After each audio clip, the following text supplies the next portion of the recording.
Kinshasa na biso, réalité ya banaki, réalité ya banaki, réalité ya banakino. Bonsoir na ba fidèle nyonso ya magazine Kinshasa na biso o ezola la te pour informer bidon pe ko la sabino ba vraie réalité ya Kinshasa.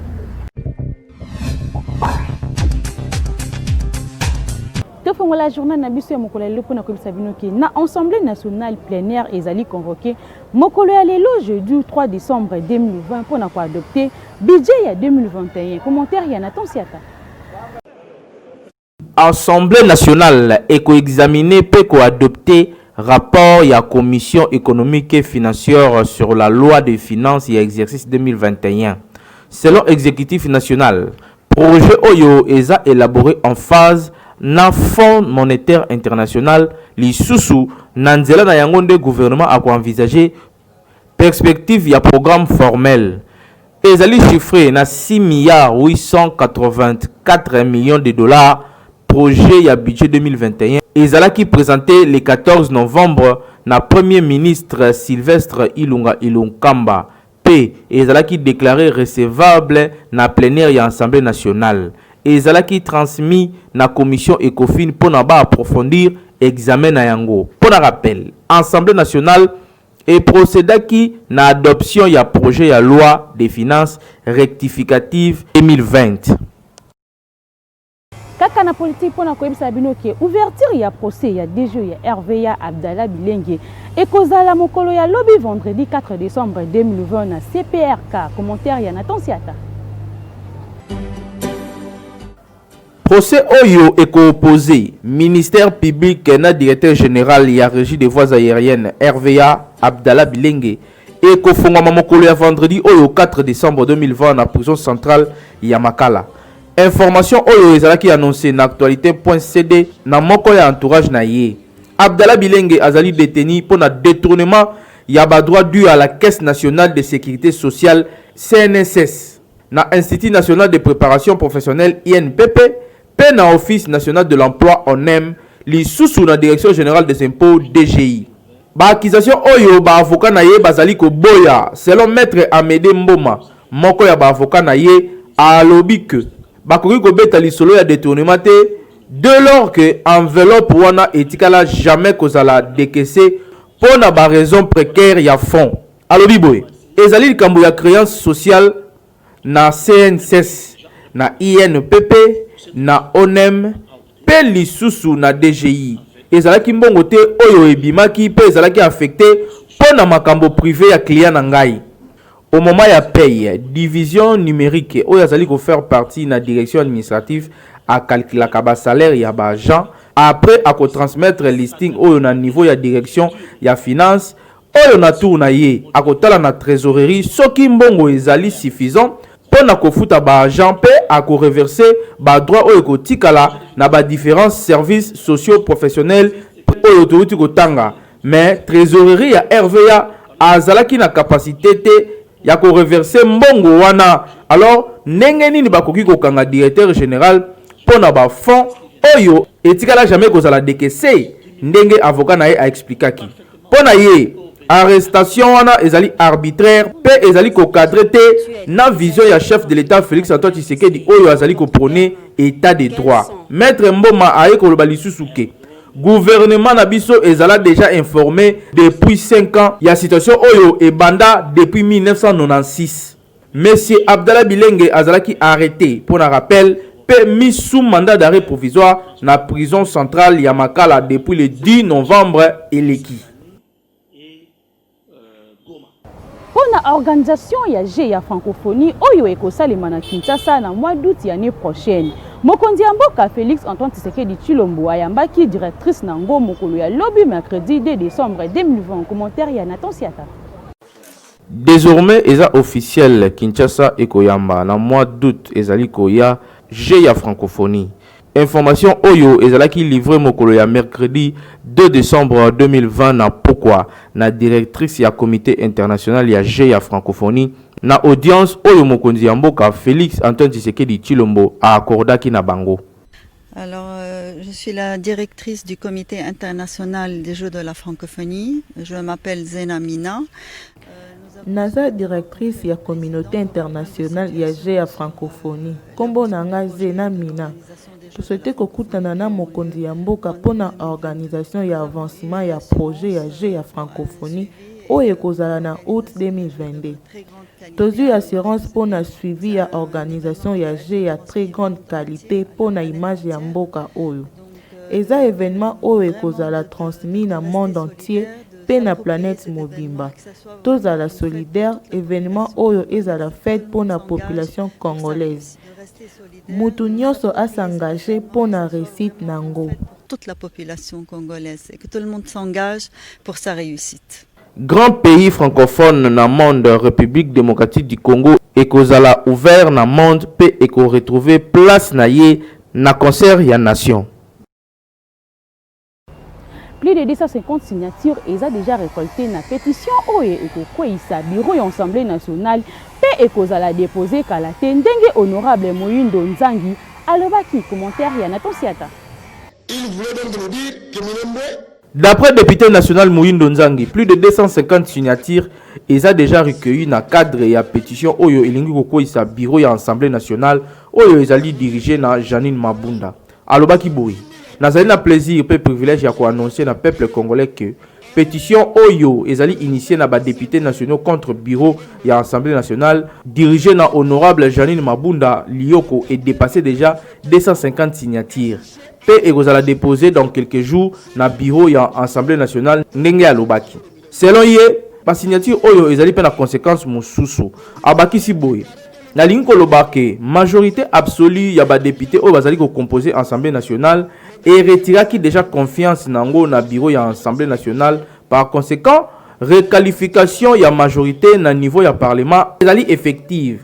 Asengi na président Félix Antoine Tshisekedi Tshilombo azwa likambo oyo en compte na discours na ye oyo azali ko bongama ko prononcer après ba consultation. Ezali possible pour na chef de l'État lelo à tenir compte ya dynamique interne na Assemblée nationale constituée na ba député ya Lamuka, ba député ya Cash, pe ba député mususu ya ba groupe parlementaire ebele ya FCC pour na ko désigner informateur oyo a ko identifier de manière formelle majorité wana na niveau ya Assemblée nationale ndenge député Moyindo Nzangi abakisaki. Na ko nimela ye dépôt ya pétition oyo e ko salema na secrétaire. Programme ya dépôt ya pétition oyo ekozala présenté na ba air oyo ezali kolanda. Tozali ko senga na peuple congolais ba accompagner ba députés nationaux oyo lelo bandimi kozwa destin na bango na maboko pona ko silisa reine ya ba autorité morale.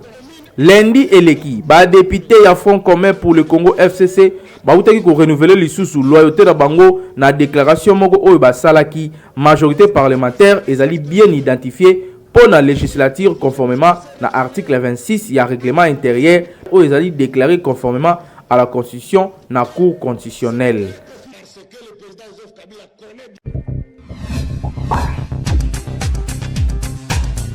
Coaching na lingala ezali bongo programme ya sika oyo ye pona kosalisa mutu nyonso pona koyeba kosala business pe développement personnel. Pona kolanda yango bo s'abonner kaka gratuitement na chaîne YouTube Jimmy Kenzile Coach. Bien développer les idées, c'est quoi? Nous avons besoin à ce que quand tu as une idée originale ou quand tu as une idée que tu estimes porteuse, que cette idée-là soit réellement bien développée. Le problème c'est quoi? Le problème est dans mon kilio, le problème est dans n'engeto vivaka. Batebele azaki na idée moko malamu, ayebi ko chango en place te. Ayebi ko implémenter ngote. Ayebi ko chango mbala mona ba action te. Quelque temps après, amona mutu moko boyo azali na rapidité d'implémentation à mettre en sur pied aussi mi mutu mbala mona lobi. Oh, mais idée on ngam nazalaki nango. Effectivement, attitude il y a ba grands entrepreneurs topé, il y a batu oyo basalaka business pour gagner. Bazalaka na rapidité il y a ko tcha en place ba idée. Or, pour tcha en place ba idée, ils ont des éléments oyo il faut au kokisa, au tala, au sangisa. Ce sont ces éléments là, 5 éléments wana, ndeto kotala lelo, comment est-ce que au sangisa yango pour ocha en place idée moko topé au développer idée na yo ezana no brut idée na yo ezana no original au développer yango ocha yango na mokili et comment peso forme. Tout ça dans l'objectif de réussir, de faire mieux que les autres et de gagner dans le business. C'était Jimmy Mukendi, le coach, votre frère, juste pour vous booster et vous motiver. À plus.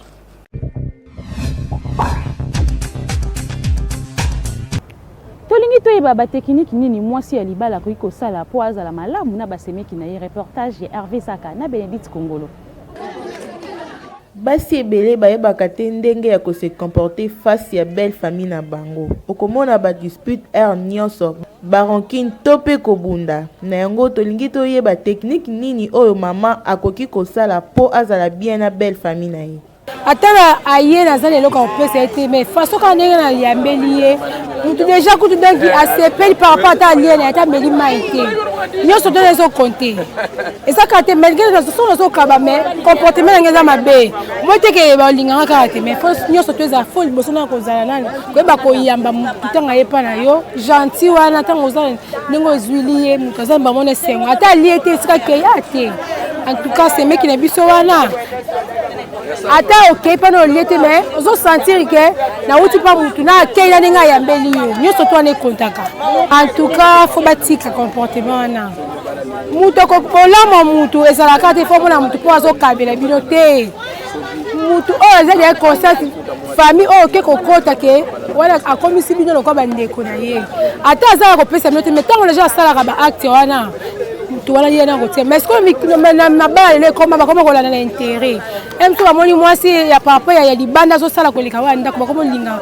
ko konte wala pa zo pesa bango mais ba bosa ni msusu o anda ko pasala bolamu moko ta pesa te masala bolamu moko eza ke tire ba etika ba ta tâche moko bien la vie mais wala ba bosa ni nyoso zo landa ka pona intérêt ba o ba zili ba to libanda ato za la mbongo te gentil kaka ya oyo en tout cas mate kontara pe makasi eza mabendengo wana omoni quand même ndeko na bino nde mutu nde alingaki nde fi wana nde bandeko pe ya mibali tifo boyotikaka mpe na babizaleli moko ya mabe kolinga te na mwasi ya na libanda ezali mabe na miso ma ya nzambe tifo kolinga mwasi ya ndeko na yo makasi ata azali na eloko te kangama na ye botiki kana babilanda ndalanda eyoko monena ndeko na bino azwi libini no kaka na momo sisi susu kaka ya intérêt eza mabe ndenge wana tuka bolingana mwasi ya ndeko na bino makasi en tout cas na kombo na Yesu Masia ta lokoso balinga baza ba matérialiste de bango balinga kaka okabela bango so okabela bango moni bolingweza so que mikwa pozo kabela bango pe to ngona pe moi changement pe ezala mais za oto mususu pe so que balingi yo kaka au moins ba couple mususu ezala comment ba mobali baza ba riche mais moi si baza ba pauvre mais ozomona ki bazaka na bolingo na ya mwasi na ye non bolingo za pona mbongo te neti na vie actuelle to zoma mikolo so za ka pona mbongo ata biso to za ba marié boy to linga mbana biso te puisque mibali bana elo te mibali bazo sala te so so ngalinga mbali ka pona mbongo to yo seme ko linga ka pona mbongo yake silaka do to za na bolingo ya bonzambe oyo bible ekoma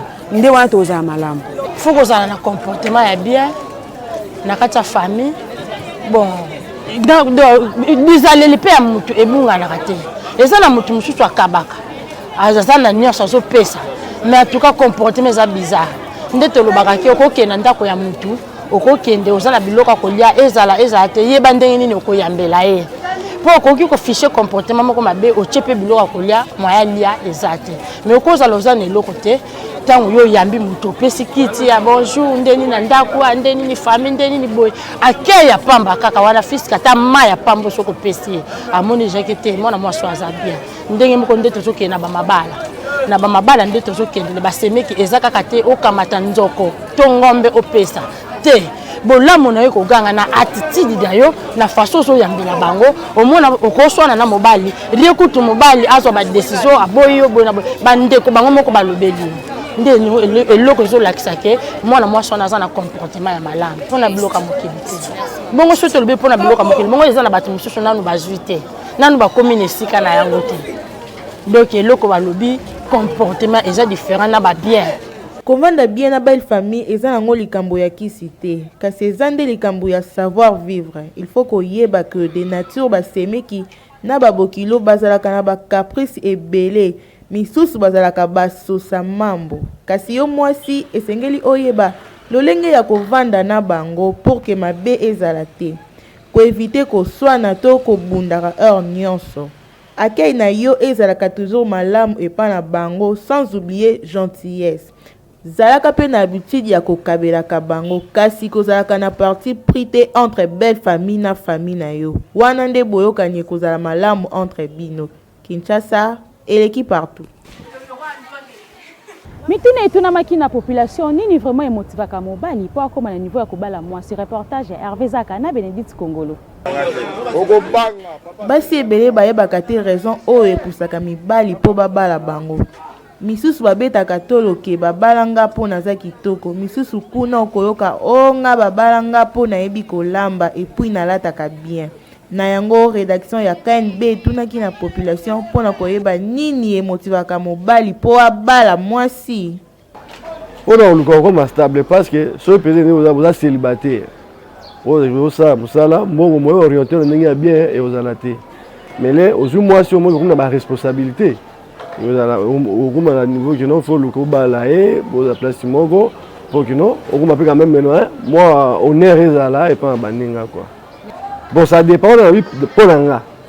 On a habité, on a dans vie, mais Polanga, on a préféré dans la moisi pour stabilité, dans la stabilité, on a bon la orienté dans la bien. On a bon bien charge, on a bien masanga, mamakangu, même ça bon, mais là on a moisi dans la et qui est là moi ça peut être bon tiban, parce que c'est le cola qui s'y répète et le corps de ma vie. Nous et le mot est allé naturel. Normalement mutu faza na molonga naye azala mo mupanzi naye ozokona o asala mo progéniture naye pona biso ba africain esenga penza il faut ozala na mupanzi nayo po bosala bekela mu bosala mo progéniture na bino pona nga yango wana ni likambo ya Adam na Eva puisque ebandi lelo te eza ya Biblia nde eye Adam na Eva bazaki mwasi na mobali nde omoni siko lelo na mayele na Bible etangami ke non mutufu asani abala vanda na mwasi na ndako o bazo ko obala bango te via comportement faut basambela makasi faut en tout cas prière va changer bizaleli et loko eleki lo sambo ezate comportement ya mwasi na respect na ye d'abord pembe na bandeko ya mobali na ye yango wana mpe etindaka ke mobali mpe atali ke comportement na ya bien na bandeko ne na ngai moko mutu nazalaka na ye yango moni ke etindaka ke ngai na mobali nalinga mwasi comportement eza nanu aza nanu poli il faut mwasi azala poli il faut ayokaka oyo mobali azoyoka ntango mwasi azoyoka onga nazoloba na ye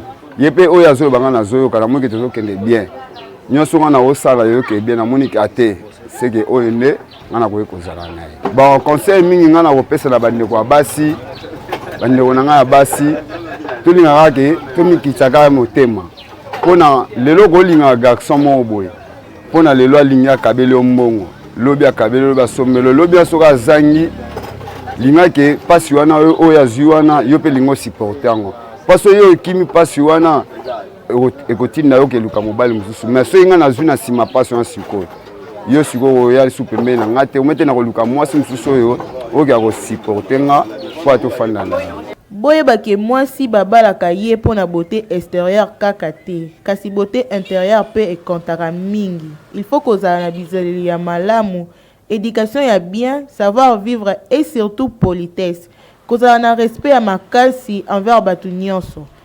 propreté pe ezanga te. Soki oza na ba critère nyonso wana yango nde clé ya libala pe okotransmettre yango na bana na yo polobi bazala pe batu ya malamu. Kinshasa eleki partout.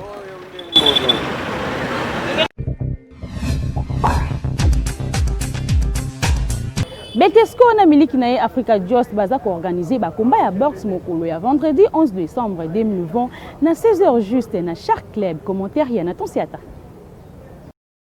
Betesco mosungi ya mabota na miliki na ye Africa Choice ba organiser elongo na Ligue nationale ya boxe Linabox et président Mukadi Manda ba combat de boxe ya Kafu Kafu le 11 décembre oyo 2020 bibotu bazali kobenga yango cohésion nationale ekozala awa na Shark Club vendredi wana na ba 16h ekoyinda mabe baye balingaka makofi espace yango ya koya kotala bibotu esika mibali bakondongwana awa ekozala somo awa bozali komona ba boxer ndenge bayaki pona komata peze po vendredi wana ekoyinda mabe likambo ya makofi nde ekolobama awa na Shark Club billet ezotekama bazali $10 na $50 billet eza na Shark moto alingi kosomba billet pona komba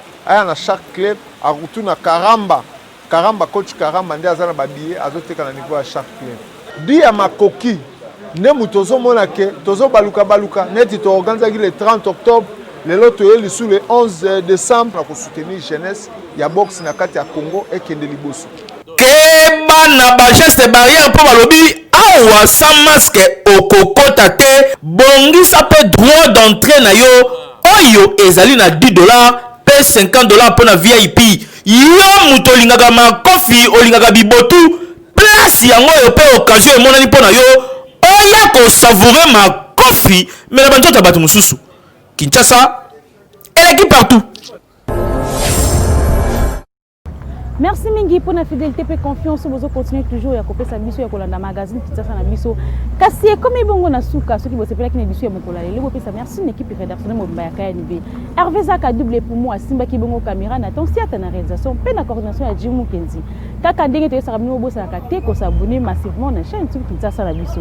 Kinshasa yo et l'équipe partout.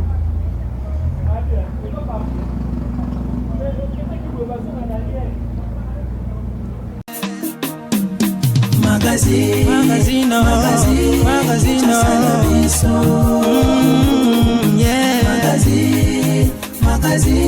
Kinshasa na biso réalité ya